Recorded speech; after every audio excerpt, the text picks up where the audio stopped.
महाराष्ट्र कांग्रेस को एक और बड़ा झटका लगा है। मिलिंद देवरा के बाद अब पूर्व मुख्यमंत्री अशोक चव्हाण कांग्रेस पार्टी छोड़ चुके हैं, बीजेपी में शामिल हो सकते हैं। अशोक चव्हाण मिलिंद देवरा के कुछ दिन पहले ही कांग्रेस की सीट छोड़ी थी और अब ऐसा लग रहा है कि अशोक चव्हाण का भी तय है। उप मुख्यमंत्री देवेंद्र फडणवीस जी का कहना है कि कांग्रेस के कई सारे कद्दावर नेता महाराष्ट्र में इस ताक में बैठे हैं कि कब कांग्रेस का पाला छोड़े और बीजेपी से नाता जोड़े, लेकिन अशोक चव्हाण जी ने अपना रेजिग्नेशन त्याग पत्र कांग्रेस पार्टी को दे दिया है और अब से थोड़ी ही देर बाद वो बीजेपी में शामिल हो सकते हैं। अटकलें ये लगाई जा रही हैं, या तो इन्हें राज्यसभा में जगह दी जा सकती है या फिर आगामी लोकसभा चुनाव भी लड़ सकते हैं अशोक चव्हाण।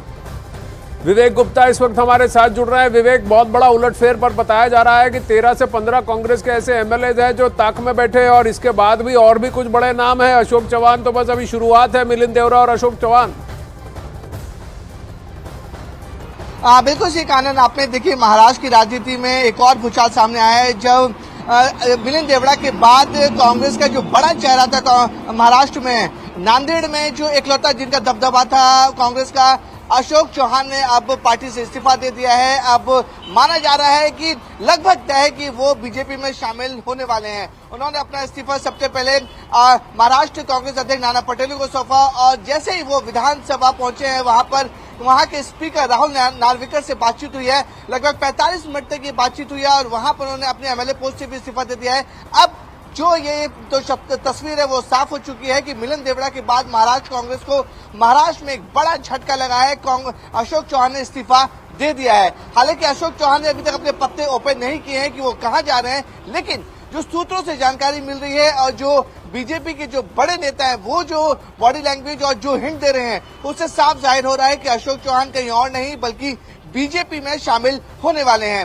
महाराष्ट्र के डिप्टी सीएम देवेंद्र फडणवीस ने भी साफ तौर पर इंडिकेट कर दिया है कि कांग्रेस नहीं बल्कि महाविकास आघाड़ी में जो 3 पार्टी है, उद्धव ठाकरे गुट, शरद पवार गुट और कांग्रेस, उनके तमाम और बड़े नेता जो उन्होंने जो वर्ड यूज किया है, बड़े नेता वो बीजेपी के संपर्क में है, उनके संपर्क में है और उनका साफ तौर पर कहना है कि महाविकास आघाड़ी के जो नेता है उस पार्टी में खुश नहीं है और बहुत जल्द कई बड़े गद्दावर नेता जो है वो अब बीजेपी में शामिल हो सकते हैं। अशोक चव्हाण इससे भी बड़ा झटका माना जा रहा है कांग्रेस के लिए, क्योंकि कांग्रेस में महाराष्ट्र में इस समय कोई बड़ा फेस नहीं था। आनंद देखिए मिलिंद देवरा जी के बात ये कहा जाता है कि अरविंद सावंत जी को लोकसभा का टिकट मिलने वाला था, इसीलिए मिलिंद देवरा जी को ये कदम उठाना पड़ा। लेकिन अशोक चव्हाण जी का इधर से हट जाना, इसका मतलब ये है कि इस महाविकास आघाड़ी में बहुत बड़ा उलटफेर हो रहा है। एनसीपी और उद्धव ठाकरे वाली जो गुट है वो सीटों के बंटवारे में लेकर और अपने अपने राजनीतिक भविष्य को देखकर ये प्रश्न उठ रहे हैं कि कांग्रेस के बड़े बड़े कद्दावर नेता कहाँ जाएंगे। महाराष्ट्र के डिप्टी सीएम देवेंद्र फडणवीस ने बड़ा दावा किया। उन्होंने कहा कि महाविकास आघाड़ी के कई नेता बीजेपी के संपर्क में है, कांग्रेस ही नहीं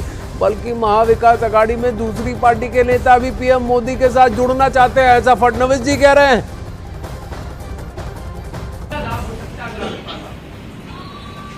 देखिए, भारतीय जनता पार्टी के साथ अलग अलग पार्टियों के कई बड़े नेता आना चाहते हैं। विशेष रूप से कांग्रेस के कई नेता हमारे संपर्क में है।